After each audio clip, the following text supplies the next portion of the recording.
Hello good morning बच्चे। आज हम पढ़ेंगे केमिस्ट्री का लेसन नंबर 1, जिसमें हमें 10th क्लास में पढ़ना है। केमिस्ट्री के फर्स्ट चैप्टर में रासायनिक अभिक्रिया तथा समीकरण यानी रासायनिक समीकरण और रासायनिक अभिक्रिया के बारे में हमें अध्ययन करना है। इस चैप्टर में सबसे पहले हम पढ़ेंगे रासायनिक अभिक्रिया क्या होता है, रासायनिक अभिक्रिया के बारे में जानेंगे। उसके बाद रासायनिक अभिक्रिया के विशेषता के बारे में जानेंगे। तीसरा पॉइंट में जानेंगे सर कि रासायनिक समीकरण क्या होता है। रासायनिक समीकरण दो पार्ट में बांटते हैं। एक को कहते हैं संतुलित, एक ऐसे समीकरण होंगे जो संतुलित होंगे और एक ऐसे समीकरण होंगे जो असंतुलित होंगे, जिन्हें हम संतुलित करना सिखाएंगे। 4 नंबर पॉइंट पढ़ेंगे सर रासायनिक अभिक्रिया के प्रकार के बारे में कि रासायनिक अभिक्रिया कितने प्रकार के होते हैं, क्या क्या होते हैं, उसको हम पढ़ेंगे समझेंगे। जिसमें से पहला जो हम पढ़ेंगे सर वो पढ़ेंगे संघटन या संयोजन अभिक्रिया। संयोजन अभिक्रिया का दूसरा नाम संघटन अभिक्रिया है। विघटन या वियोजन अभिक्रिया कहते हैं, यानी वियोजन अभिक्रिया का दूसरा नाम विघटन अभिक्रिया है।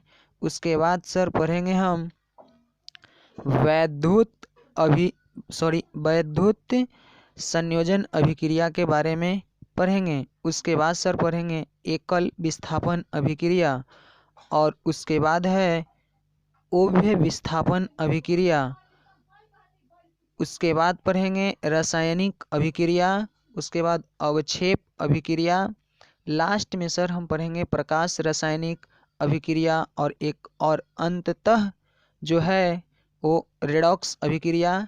यह सर पूछता है, इस पर हम लोग विशेष ध्यान करेंगे, यानी ऑक्सीकरण अवकरण, जिसे हम रेडॉक्स अभिक्रिया भी कहते हैं। क्वेश्चन आए रेडॉक्स अभिक्रिया किसे कहते हैं या ऑक्सीकरण या अवकरण अभिक्रिया किसे कहते हैं, दोनों का आंसर एक ही होगा सर।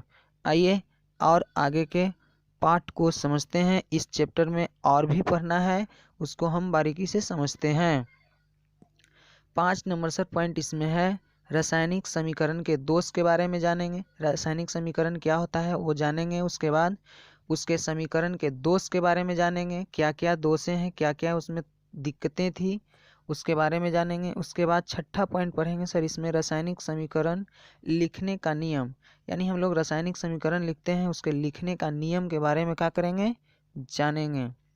उसके बाद रासायनिक समीकरण से क्या लाभ होगा, रासायनिक समीकरण काहे के लिए पढ़ेंगे, कोई काम कर रहे हैं तो उससे लाभ कुछ होता है, कुछ हानि भी होता है, उसके बारे में पढ़ेंगे। यानी हम लोग पढ़ रहे हैं रासायनिक अभिक्रिया एवं रासायनिक समीकरण, तो उससे लाभ होगा, क्या लाभ होता है उसके बारे में पढ़ेंगे। उसके बाद 8 नंबर पॉइंट है सर, उसमें हम पढ़ेंगे रासायनिक समीकरण से प्राप्त होने वाली सूचना। जैसे कोई के मार के माथा फोड़ देंगे तो घरे सूचना आता है, इसी तरह से इसमें रासायनिक समीकरण के से जो प्राप्त होगा सूचना, उस सूचना के बारे में पढ़ेंगे, यानी जानकारी, क्या हमको जानकारी मिलती है रासायनिक समीकरण से। उसके बाद सर पढ़ेंगे हम लोग दहन और ज्वाला, जो कि 8 क्लास के चैप्टर नंबर 1 में ही पढ़ना है, दहन और ज्वाला के बारे में। और सर लास्ट में हम लोग जो पढ़ेंगे वो है एलपीजी के बारे में। एलपीजी क्या है इसके बारे में हम जानेंगे। एलपीजी सर जो गैस, एलपीजी गैस है जिसका उपयोग सर हम लोग भोजन बनाने के लिए रसोई घर में करते हैं, ईंधन के रूप में करते हैं। इसके पूरी जानकारी विशेषतः प्राप्त